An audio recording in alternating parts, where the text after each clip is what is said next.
Welcome to doassignment-ca. Here's the problem. Solve the inequality and graph the solution on a number line. X minus 7 is greater than negative 3. Write the solution in inequality notation and interval notation. Now let's work through the solution step by step. We want to get x by itself.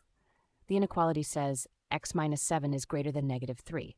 Since 7 is being subtracted from x, we will undo that by adding 7 to both sides.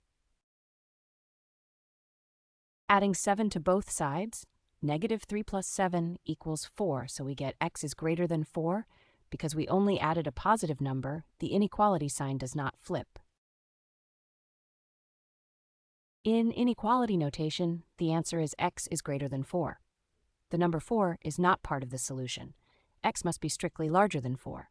In interval notation, we write open parentheses 4, positive infinity, close parentheses. The parentheses on the left tells us 4 is not included, matching our strict greater than sign. Infinity always gets a parentheses too. Here is the number line. We place an open circle at 4, open because 4 is not included, and draw a shaded arrow extending to the right, showing all values greater than 4 are solutions.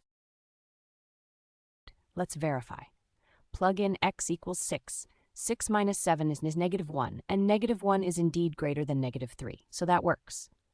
Now try the boundary value x equals 4. 4 minus 7 is negative 3, and negative 3 is not greater than negative 3, so 4 is correctly excluded. Our answer checks out. Visit doassignment.ca for more study tools, AI learning support, and online tutoring.